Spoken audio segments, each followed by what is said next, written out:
What is up, YouTube? So today what we're gonna do is install and remove some the rear shocks on the Chevy truck, and the current ones in there are Hijackers, and they're going to be replaced by Hijacker shocks because lifetime warranty.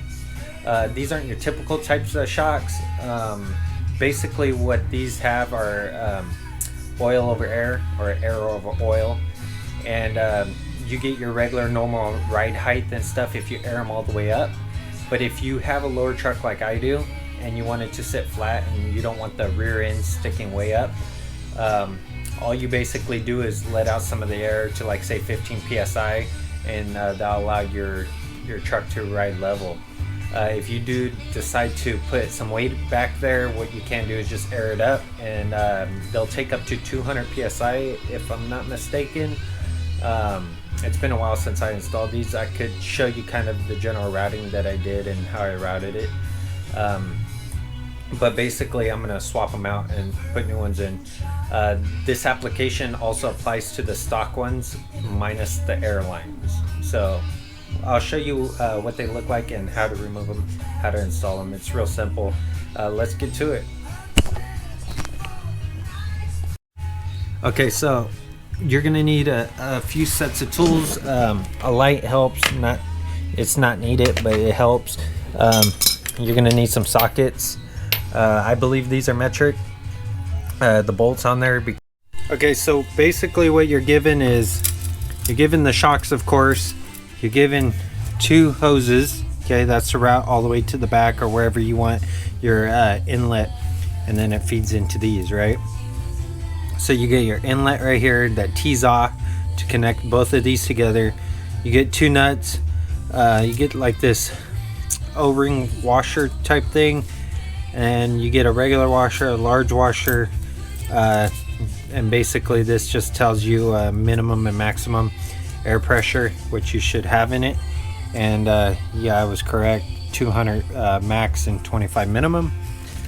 And you get an O-ring, your instructions, these connectors that go onto your chassis and hold the hose together, and your instructions basically tell you how to put this stuff together. It's not rocket science, it's real simple.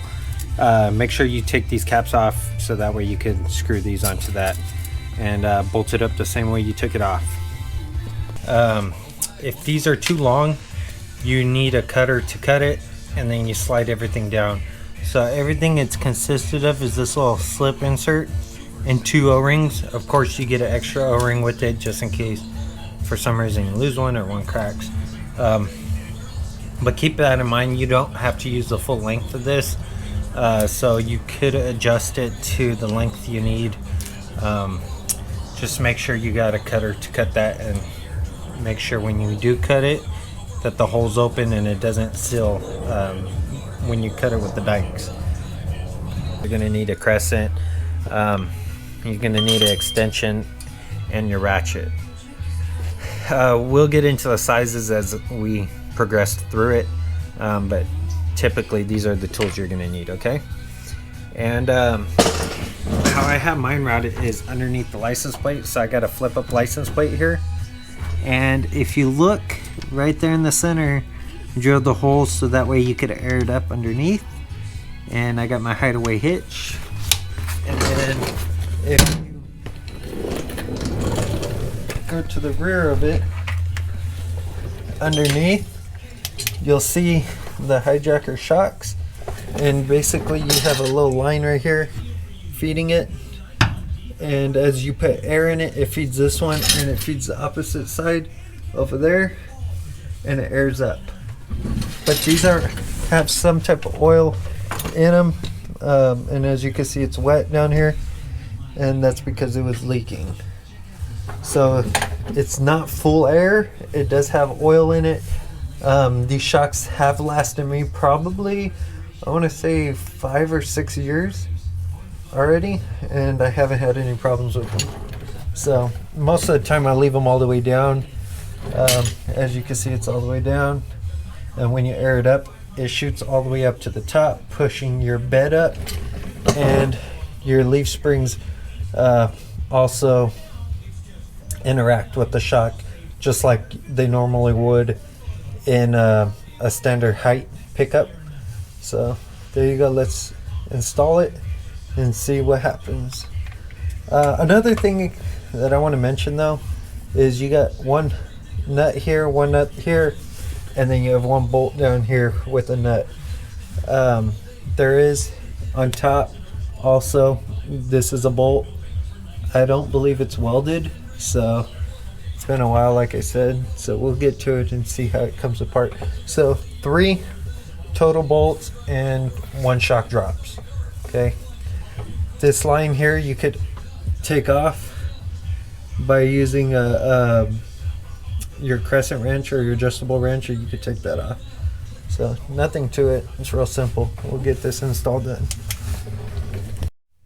Okay, so to take it off, basically what you're going to need is a 13 socket for this top one, the top 2, and a 21 millimeter for the larger bolt. So that takes it off. You first want to take off the top before you take off the bottom, so it doesn't hit you in the face. And basically what you do is, since this is tight, it's kind of holding itself. So you take off the 2 top. I used a crescent wrench or an adjustable wrench, but what you can do is just get the correct size for the head of this. And yours may be a little bit different depending on if yours are the stock shocks or these Hijacker shocks. So the stock shocks may have a different size bolt, or at least the head size may be slightly different. So make sure you double check that. And then we also have this tube, and what I did was it was hand tight, so I undid it because it's plastic.